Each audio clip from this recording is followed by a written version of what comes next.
Welcome to Main Street Minds with your host, Amish Munshi.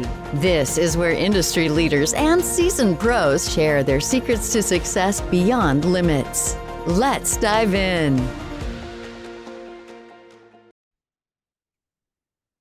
Hello and welcome to Main Street Minds. Today we have a very special guest, Kenneth Ferguson, with us, all the way from Raleigh, North Carolina. And I have something very, very exciting that I would love to share with you about Kenneth. So without any further delay, let me open up the floor. Kenneth, tell us how you got started and what got you success.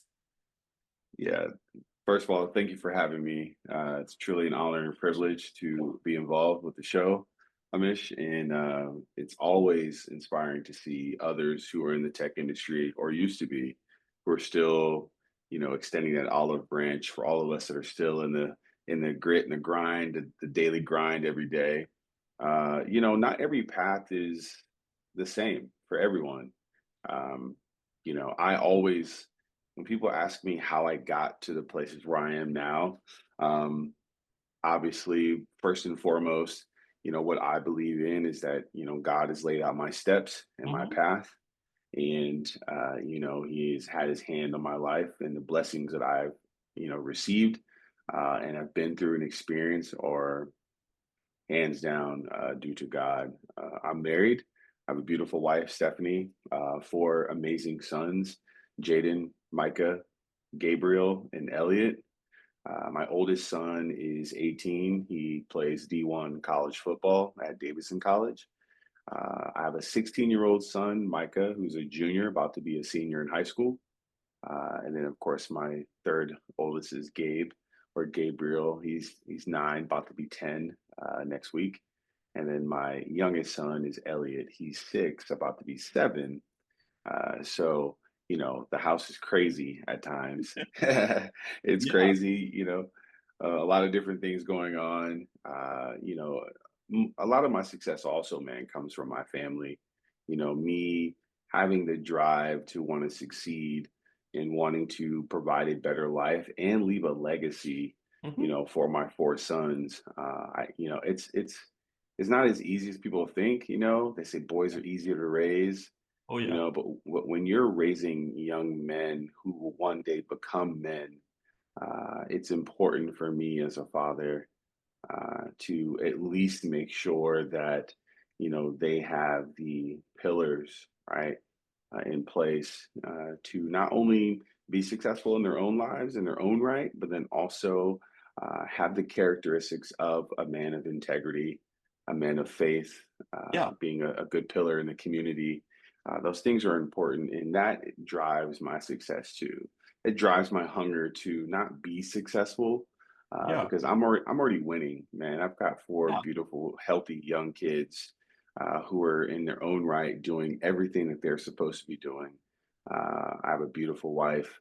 Um, I don't worry about where my next meal is coming from anymore. Like I'm already successful in a Yeah. sense, and the cool thing about this is, I am the director of IT over at NC State University, attached to the College of Education and the Friday Institute, which Mhm. is an amazing place, right? We are handling a lot of different things, aspects in K through 12 education.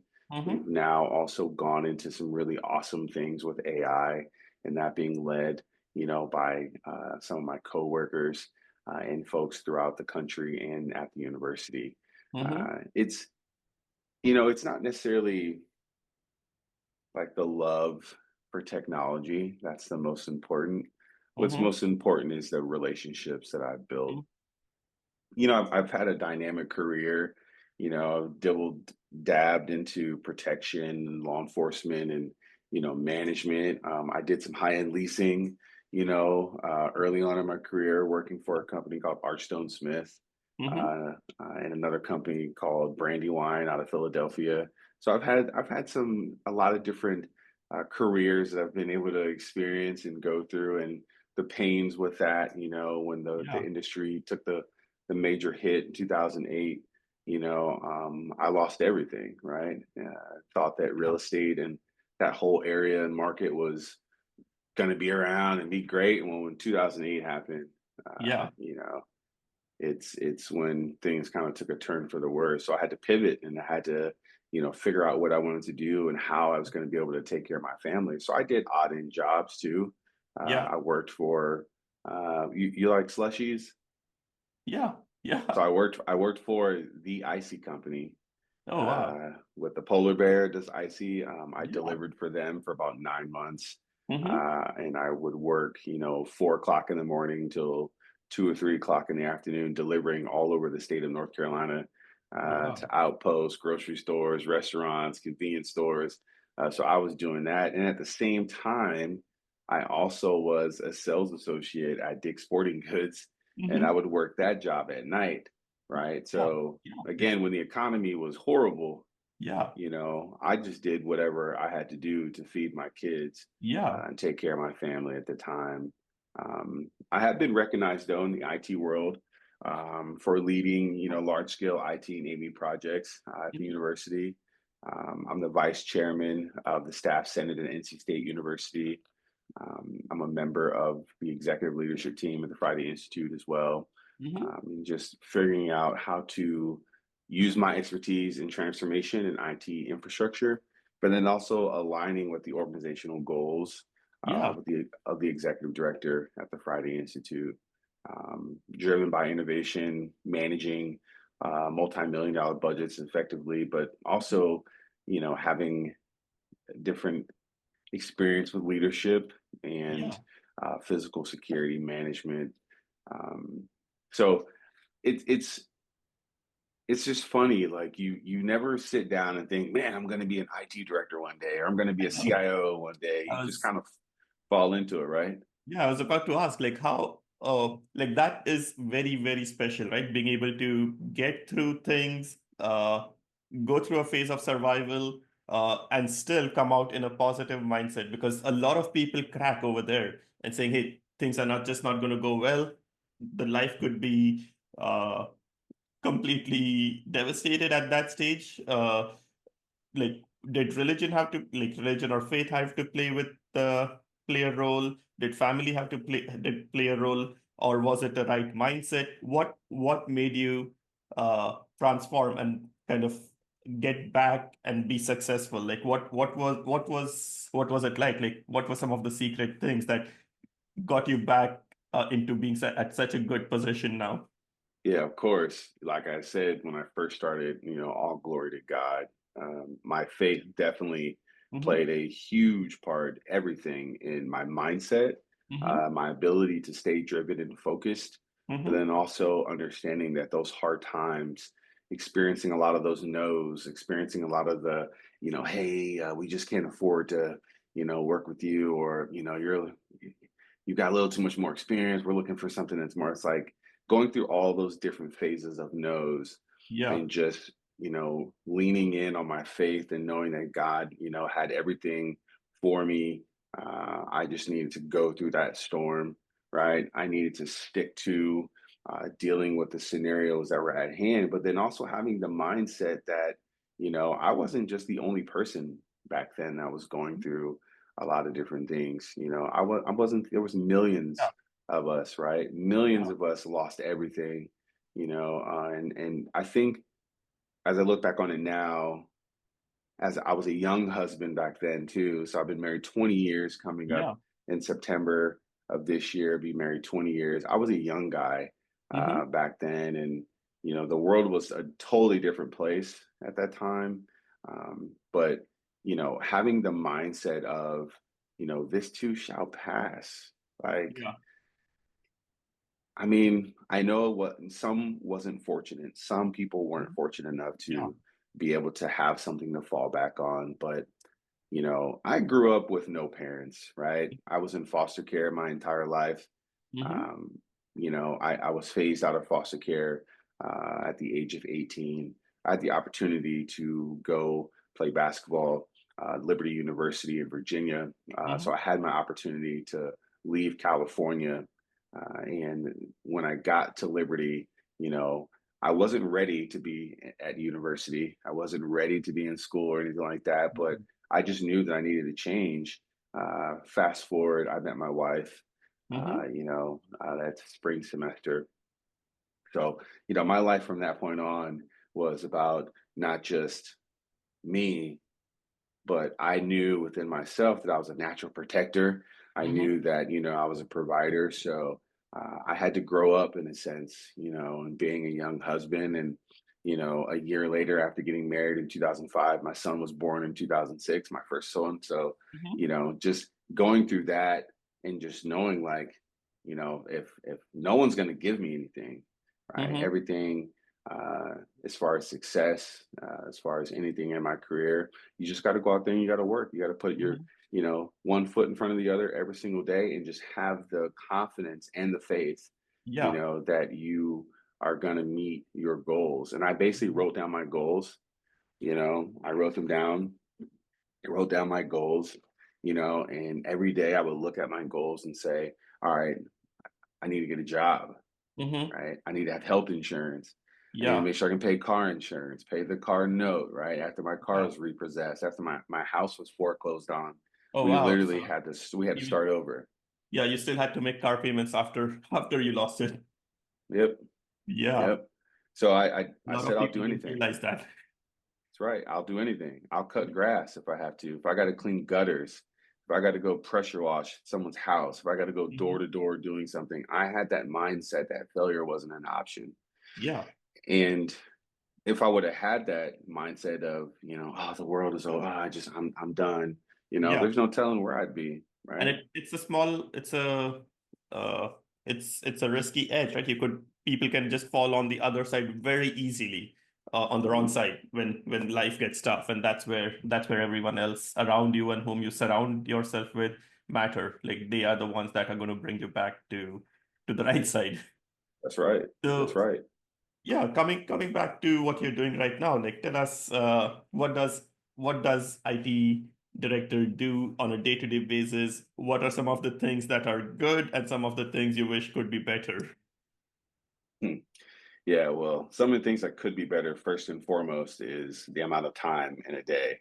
Yeah, Uh, that's definitely the first thing that I will always say is there are times where there's just not enough time in the day yeah. for us to do what we need to do, whether that's Mhm, implementing a new software, whether that's pixie booting machines, whether that's mhm. pushing different things to machines, Apple devices, PCs, Yeah, Linux machines. I mean, there's so many different things. So I would definitely say the one thing that I wish that was better, which there's nothing I can do about, yeah, is the amount of time in the day. yeah. Uh, a lot of the great things, though, that we do service, amazing researchers every single day. We are providing that first level support to make sure that they have everything that they need to continue the work that they have to do for our K through 12 institutions and policy creation and things like that. So it's really awesome. We also do things a little bit different too, where we are responsible for our events. And so we do host a lot of events, a lot of outside partnerships that we have Mhm. with DPI, which is the Department of Public Instruction, the Governor's Office of North Carolina, the Chancellor's Office at the university, the Dean's Office for the College of Education, Mhm. and then, of course, including the Executive Director at the Friday Institute, Yeah. hosting all of her events and her initiatives and things that she's doing for the Institute, Mhm. which then, of course, makes us better. So we do a lot of different things, all the way down to my printer doesn't work, to I Yeah, can't get on the internet, right? Or dealing with wireless degradation, different things like that. So uh, yeah. And it's printers are interesting. the thing that I always wonder. I don't think we are ever going to be able to fix that industry. 30, 40 years ago, we always had issues with printers. Even in today's world, I still have three printers. One of them works, two of them don't. Right. Nothing is majorly wrong, but I don't know why printers can't ever be Yeah. Yeah. And it's a conundrum, right? It's like There's always, how? yeah, There's always something going on with the printer, always, right? yeah, There's something always going on with the printer. So we're always laughing about that and just, trying to figure it out. But again, if we're the first line, if it's not us, man, then who? Yeah. Yeah. So We're there to keep it up. yeah, how large is the team and what does it mean to have like managing the something that's just so important in our daily life now, right? So computing and technology is kind of everything. Like if we don't have it for like a few minutes, it's almost like not having air in today's world.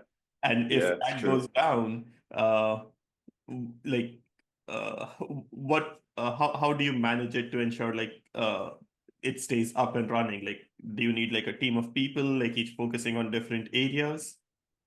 Yeah, so there's quite a few of us. There's um, 80 something different people Oh, wow. on a daily basis that we're providing service to. It could top into the hundreds based Mhm. on how many people are in the building. Yeah. We have a pretty good system with maintaining obviously our assets, Hmm. and also our tickets and doing that, and just ensuring every day that there are checks that are being done. So we institute a daily checklist. Done a lot of different tech upgrades as well to make the technology use a little bit easier for our researchers, professors, and presenters on campus. So that part is a lot to upkeep. Just kind of making sure that things are always up to date, they're always Hmm. functioning, have the latest firmwares, different things like that.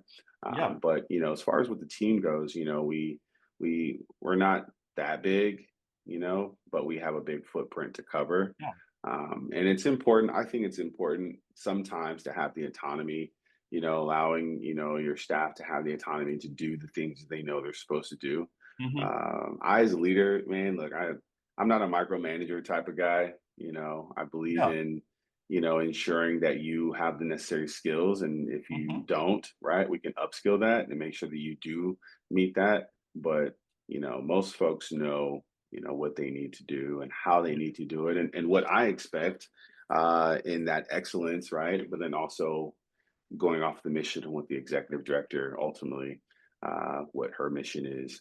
Hmm. So we do ensure to fulfill that to make sure. But there's other things like the budgeting aspects of it, maintaining the procurement for the organization, Yeah. making sure that we have the web development things that are done. So I do supervise that, the IT and web development, Wow. contractors, moderating and managing systems and programs, and then also doing all of that in a conjunction and partnership with our research teams, and making sure that they have all the innovation and technology that they need as well on any given day. So it's pretty. That's why I said I just wish there was enough time in the day. And Sometimes. how do you balance this with being able to do kind of transformative changes? Because sometimes when we get bogged down with the daily operations, it's very difficult to do things that can actually even help improve and make things more efficient as well, right? Right. How do you balance these two conflicting uh, needs? Well, it's important to, control what you can control. Hmm. You can just, all I can do is manage and control the things that I can control, the Yeah. things that are in front of me every single day, the things that come to my team every single day. Hmm. Those are the things that we should be worrying about, right? I think when you go on the wild goose chase on trying to be ahead of the game, Hmm. the way that I stay ahead of the game in this tech world is by focusing on the bigger picture as a whole and then seeing what our pain points are, seeing what Hmm. levers that we have. So I created this dashboard of different levers and how Hmm. the day progresses. And as long as the levers and those points are in green, we're Hmm. good, right? Systems, Wi-Fi, all of the different things that go into the Yeah. building, programs and Yeah. all that stuff. When those levers are pulled and they're in the yellow or they're in the red, I pretty much know where my time has to be devoted to into tackling the Hmm. problem, so that the overall architecture infrastructure stays, up to beat Yeah. and not skip a beat. So it's tough to balance at times, but also again, like I said, I only can control what I can control. I can't control the non-factors, the things that are just out there that pop up. When those Yeah. happen, we deal with them. Yeah. Yeah. Makes sense. And do you also have to like take care of the infrastructure for the students? So not a lot. Okay. Not so much Okay. for the students. There are some things that we do have to handle for our students that come into the Friday Institute. But luckily, we have an awesome OIT or Office of Information Technology team Okay. for the university. The College of Ed itself has an amazing IT infrastructure and team as well. Mhm. So, you could say that we're siloed in a sense, but we're necessarily not. We're all one big I know. family.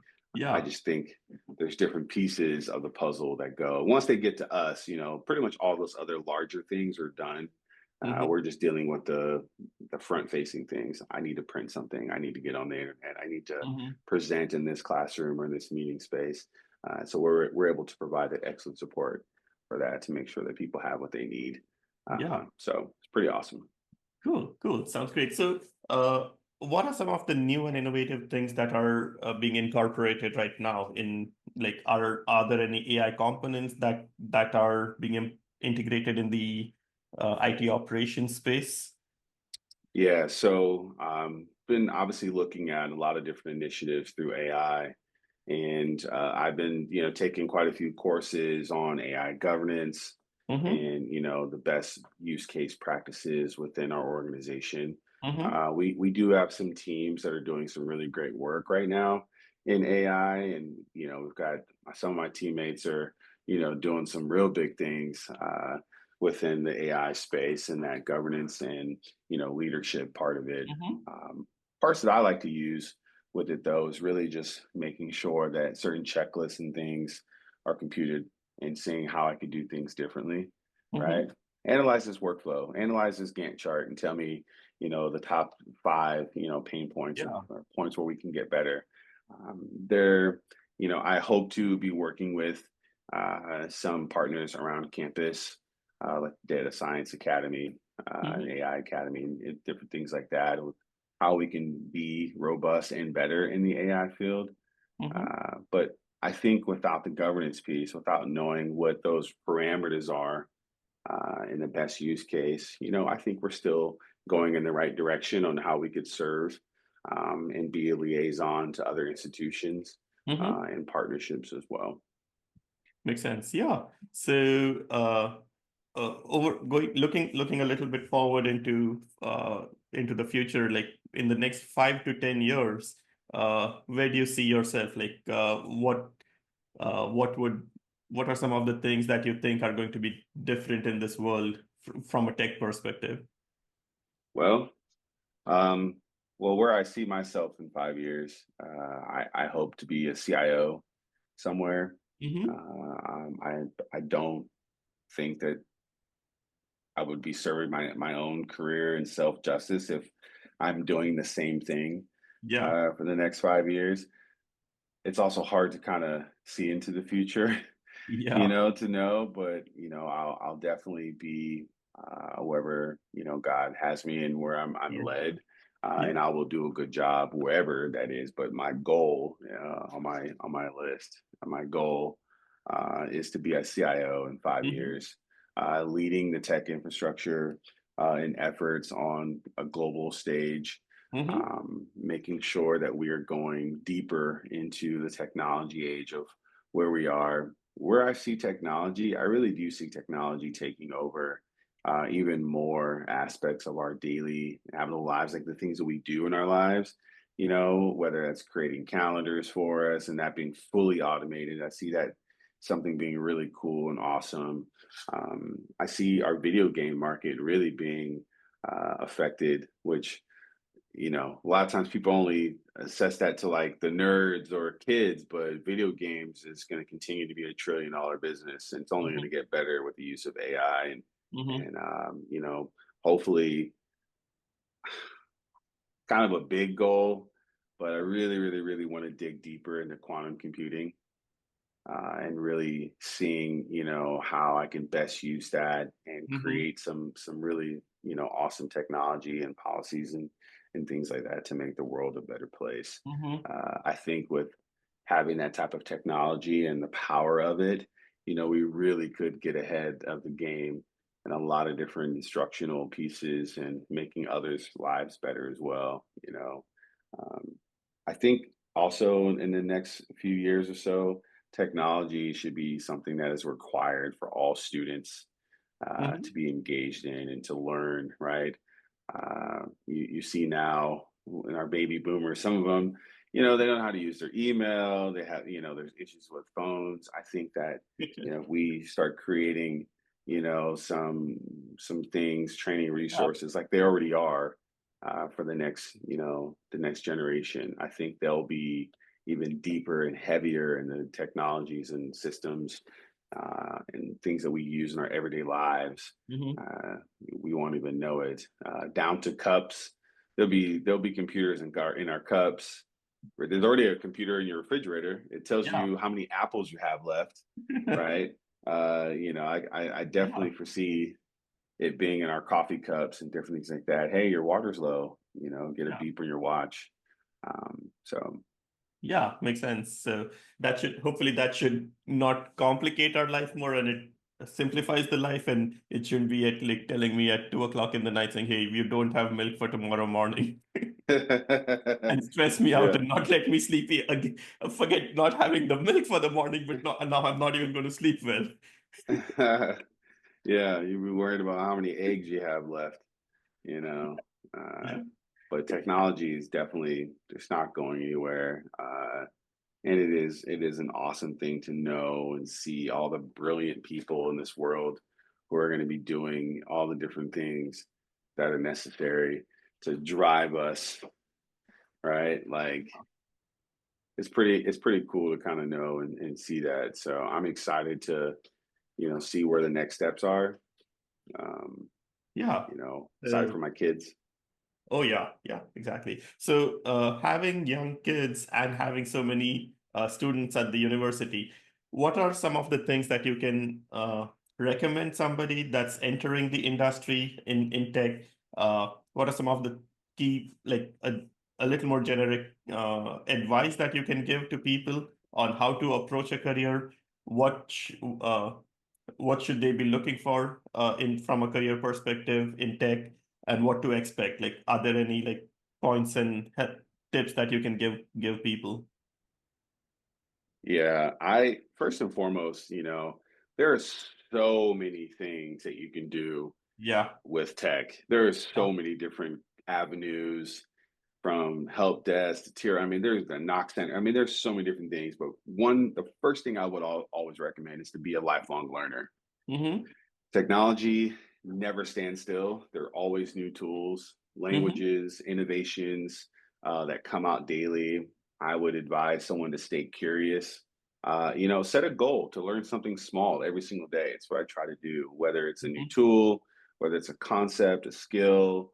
That consistency mm-hmm. builds and it compounds, Yeah, and the more that consistency, the better. I would say that I would get my hands on technology and aspects of things that I want to learn mm-hmm, immediately. Don't just read about it. After you're done reading about it, try to build it, right? mm-hmm. Try to do that, create Yeah, small projects, yeah, practice coding, set up your own servers, play with tech at home. yeah, Learning by doing is the fastest way to grow, in my yeah, opinion, is what I like to tell my kids. The other yeah, thing is don't fear making mistakes. The mistakes are what's going to make you better. mm-hmm, Failure is normal.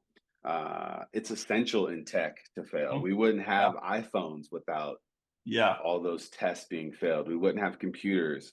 We wouldn't have Apple, anything like that, without making mistakes. People making mistakes. So break things, troubleshoot. Fix them. Every mistake is a lesson, and it's a muscle built for your future career. mm-hmm, Um, I would also recommend mastering fundamentals. mm-hmm, The fundamentals is key. When I went and got my tech degree, that was one of the things that my professors at the University of Arizona mm-hmm, would say is, you got to master the fundamentals, right? mm-hmm. Tech, because the tech trends will change and they're changing daily by the second sometimes. Yeah, So, but the basics stay the same. yeah, See? So my advice for that is to learn core concepts, um, like networking, operating systems, cybersecurity basics, mm-hmm, how to build and how to take apart or break databases, how to get into databases. And then I would also, really recommend a programming, logic, and Hmm. just kind of seeing what's best, because those foundations are what you'll build on forever. Those basic fundamentals. I would say to build an early brand, right? Like Hmm. literally build your brand early, Yeah. right? Document your learning Personal journey. personal brand, like it you don't have to like go ahead and create Coca-Cola, but the name like Amish Munshi or Kenneth Ferguson, it should stand Mhm. for something. Like that's Right. what we I think what you're indicating with a brand. Yep. Yep. Yeah. And my advice to that is that, create a simple portfolio, Mm-hmm. share your projects on GitHub, post Mm-hmm. your insights on LinkedIn. Those Mm-hmm. opportunities from that will come way faster when people see that Yeah. you're having growth and Yeah. that you have a passion in what you're doing. Yeah. Uh, Yeah. Choose growth over comfort. Yeah. And a lot of people in tech are introverts. But I think what you're Mm, recommending is don't be scared of exposure. Whatever you're doing, just you don't have to do anything different. Whatever you're doing, feel free to share it. right. Right. And I mean, that's where the choose growth over comfort comes from, right? Like take on the tough tasks, Hmm. volunteer on the things that scare you, right? Hmm. And my advice to that is that growth comes when you're stretched, right? Say Yeah. yes to the projects that make you a little uncomfortable, and you'll grow faster in that particular area than you think, right? Yeah. Um, One of the other things too is just about staying humble and asking questions. Hmm. None of us that are in the tech industry are here because we knew everything, right? Yeah. None of us. So stay humble, ask Yeah. questions, Yeah. right? No one knows everything. Even the experts still Google things, Yeah. right? So my advice to that is to be humble, be teachable, Hmm. right? And to never be afraid to ask for help, right? The smartest tech professionals, are the ones who ask the best questions. Hmm. Um, Protect your reputation, Hmm. right? In tech, our name is everything, right? Be known for being reliable. Yeah. Be known for being ethical, being a good teammate. Skills can be taught. Trust and everything else is earned. But our reputation is like the most valuable asset that we have in the tech industry. One of the other things I would suggest for someone getting into this field in tech is to stay balanced, right? Yeah. It's easy to be obsessed, but it's also easy to be burned out. So Yeah. my advice for that is schedule downtime, right? Stay Hmm. physically active. It's something that I need to do, right? I Yeah. always tell myself I need to do it and I never get around to doing it, I but know staying it's not active, easy. it's not easy, With right? kids and Spend with time. work and with yeah there's yeah it always for me it always boils down saying do I spend like that extra 20 minutes doing something more with one of my kids. Right, Yeah, we have to do both, like there's no right. option. Yeah. And I mean, what do you do, right? I mean, Yeah. a balanced life is going to make us sharper. It's going to make us happier, in Yeah. our tech journey. It's easier said than done, I'll be honest, especially as your career advances and you get from being an events and desktop support to a network associate, and then you're coming into the phases of being in management or having to manage people. Hmm. It does get a little tougher.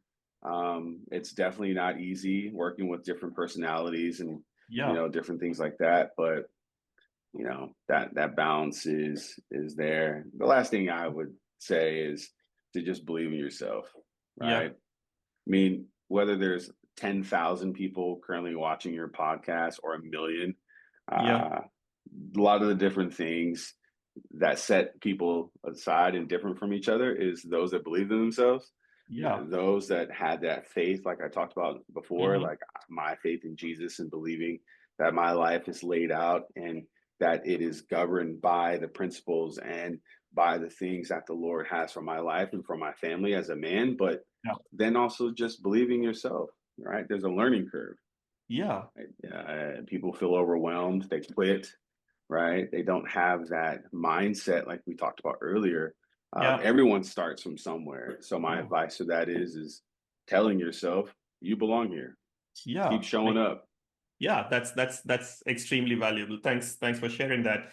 So just before we conclude this episode, any other final words of wisdom that you would like to share with the audience?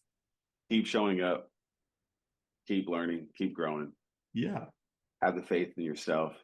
And one day you'll look back and you'll realize that you are becoming the mentor you once looked up to. Yeah. My Yeah. advice. Exactly, and I think don't be afraid of change. Embrace it.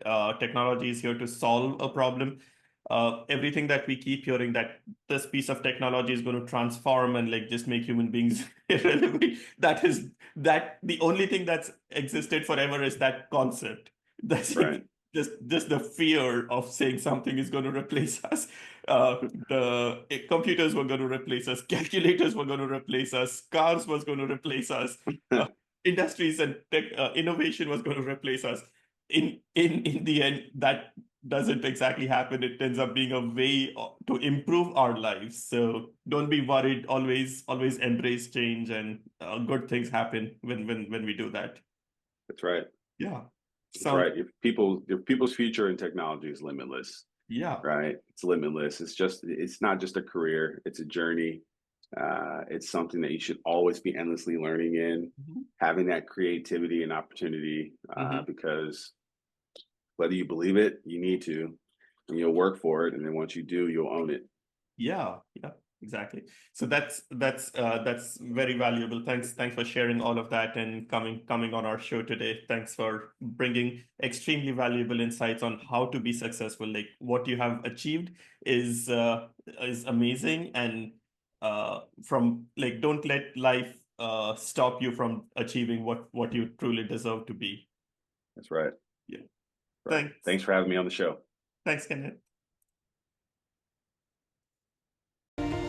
That's a wrap on today's episode of Main Street Minds. Want to share your journey with our audience? Head over to mainstreetmindspodcast.com/guest to apply.